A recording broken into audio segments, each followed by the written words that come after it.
Hello నమస్తే అండి. నేను doctor Greeshma, fertility consultant 49 fertility centre Kukatpally. So చాలామంది కామన్గా అడిగే క్వశ్చన్ అంటే పీసీఓడి ప్రాబ్లం ఉన్నా కూడా మనకి ప్రెగ్నెన్సీ సాధ్యపడుతుందా, ఇంకా వేరే ట్రీట్మెంట్స్ తీసుకుంటే మనకి ప్రెగ్నెన్సీ వస్తుంది, ఇంకొకటి పీసీఓడి అనేది క్యూర్ అవుతుందా మందుల ద్వారా. సో ఈ విషయాల గురించి మాట్లాడుకుందాం మనం. ఇప్పుడు మనకి పీసీఓడి అంటే ఏంటి అంటే నార్మల్గా మనం అనుకునేది ఏంటి అంటే నీటి బుడగల సమస్య అనమాట. సో ఇప్పుడు మనకి ఓవరీ తీసుకుంటే మనకి ఎగ్స్ అనేవి నార్మల్గా ప్రతి మంత్ మనకి అరౌండ్ నార్మల్ ఓవేరియన్ రిజర్వ్ ఉన్న వాళ్ళకి 8 to 10 12 వరకు కనిపిస్తాయి అనమాట మనకి ఒక ఓవరీలో ఎగ్స్ అనేవి. కాకపోతే ఇప్పుడు పీసీఓడి ఉన్న వాళ్ళకి ఏంటి అంటే స్కాన్ చేసినప్పుడు మనకు ఒక్కో ఓవరీలో మనకి మోర్ దాన్ 18 ఎగ్స్ అట్లా కనిపించడము. సో అంటే వాళ్ళకి చాలా ఫాలికల్స్ అనమాట, స్మాల్ ఫాలికల్స్ ఎగ్స్ అనేవి చాలా ఉంటాయి అనమాట. సో వీటి వల్ల ప్రాబ్లం ఏంటి అంటే వాళ్ళకి ఎగ్ గ్రోత్ అనేది సరిగ్గా ఉండదన్నమాట. సో ఎగ్ గ్రోత్ సరిగ్గా ఉండకపోవడం వల్ల పీరియడ్ రావడంలో కూడా ప్రాబ్లమ్.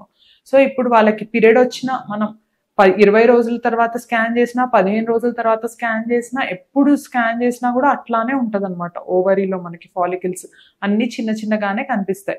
ఎప్పుడు కూడా వాళ్ళకి డామినెంట్ ఫాలికల్ అంటే ఎగ్ గ్రోత్ అనేది సరిగ్గా కనిపించదు అనమాట. మరి అట్లాంటి వాళ్ళలో కూడా చూస్తాం అనమాట ప్రెగ్నెన్సీ వచ్చింది అని. సో కాకపోతే ఏంటి అంటే పీసీఓడి ప్రాబ్లం ఉన్న వాళ్ళల్లో కూడా ఎప్పుడో మనకి 2-3 నెలలకు ఒకసారి మనకి ఓవ్యులేషన్ అయిన తర్వాత పీరియడ్ రావడం అనేది జరుగుతుంది అనమాట. సో ఆ ఎగ్ అనేది ఓవ్యులేట్ అయినప్పుడు అనుకోకుండా కలిసినప్పుడు అట్లాంటి వాళ్ళకు కూడా ప్రెగ్నెన్సీ రావడము అనేది జరుగుతుందన్నమాట. కాకపోతే ఇది మనం చాలా తక్కువగా చూస్తాం. మనం అందుకే పీసీఓడి ప్రాబ్లం ఉన్న వాళ్ళకి ఏం చెప్తాము అంటే మనకి అంటే ఎగ్ ఎప్పుడు పెరుగుతుంది, పీరియడ్ ఎప్పుడు వస్తుంది, ఇవన్నీ మనం తెలుసుకోవడం కష్టం. కాబట్టి మనం ఏం చేస్తాము అంటే పీసీఓడి ప్రాబ్లం ఉన్న వాళ్ళకి మనం మందులతోటి ఎగ్ గ్రో అయ్యేటట్టు చేసి, అంటే దీన్ని ఓవ్యులేషన్ ఇండక్షన్ అంటారనమాట. అంటే చిన్న టాబ్లెట్స్ క్లోమిఫిన్ సిట్రేట్ కానీ లెట్రోస్ టాబ్లెట్ కానీ ఇట్లాంటి మందులు ఇచ్చి మనం ఎగ్ గ్రో అయ్యేటట్టు చేసి కపుల్కి ఏ టైంలో మీట్ అవ్వాలి అనేది చెప్పి, సో ఆ టైంలో మీట్ అయిన తర్వాత వాళ్ళకి ప్రెగ్నెన్సీ వచ్చే ఛాన్సెస్ అనేవి ఆల్మోస్ట్ 60-65% ఉంటాయి అన్నమాట. సో పీసీఓడి ఉన్నా కూడా మనం ఈ చిన్న ఓవ్యులేషన్ ఇండక్షన్ ట్రీట్మెంట్ ద్వారా బేబీతో వెళ్ళేటట్టు చేయొచ్చు అనమాట. కాకపోతే ఏంటి అంటే పీసీఓడి ఉన్న వాళ్ళలో కూడా మనం ఈ చిన్న ట్రీట్మెంట్ మెథడ్ చేస్తే 100% సక్సెస్ అనేది ఉండదన్నమాట. ఎందుకు అంటే ఇప్పుడు పీసీఓడి ఉన్న వాళ్ళకి ఏంటి అంటే వేరే ప్రాబ్లమ్స్ కూడా ఉండొచ్చు వాళ్ళకి. అంటే వాళ్ళ ఎగ్ క్వాలిటీ అనేది సరిగ్గా ఉండకపోవచ్చు.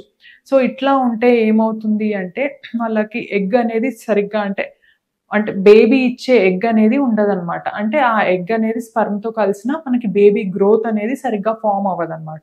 అంటే పూర్ క్వాలిటీ ఎగ్స్.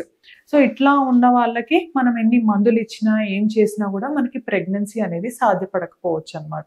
ఇంకొంతమందికి ఎట్లా ఉంటుంది పీసీఓడి ప్రాబ్లం ఉన్న వాళ్ళల్లో అంటే ఎగ్ షెల్ అనేది థిక్గా ఉండడము, మనకి ఫర్టిలైజేషన్లో ప్రాబ్లం ఉండడము, ఇట్లా కూడా చూస్తాం అనమాట. సో అందుకే ఏం చెప్తాము అంటే పీసీఓడి ప్రాబ్లం ఉన్న వాళ్ళకు కూడా ఈ చిన్న ట్రీట్మెంట్స్తో సక్సెస్ అవ్వట్లేదు అంటే నెక్స్ట్ వచ్చేసి ట్రీట్మెంట్ వచ్చేసి ఐయుఐ.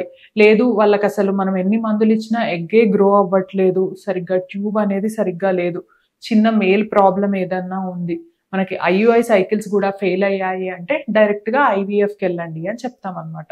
ఈ ఐవీఎఫ్లో ఏంటి అంటే మనం రెడీమేడ్గా బేబీస్ అనేది వాళ్ళ ఎగ్స్ తోటి వాళ్ళ స్పర్మ్స్తో తయారు చేసుకొని బేబీస్ ఫామ్ అయిపోయిన తర్వాత వాళ్ళ గర్భాశయంలోనే వేస్తే వాళ్ళకు కూడా ప్రెగ్నెన్సీ వచ్చే ఛాన్స్ అనేది చాలా ఎక్కువగా ఉంటుంది. Thank you.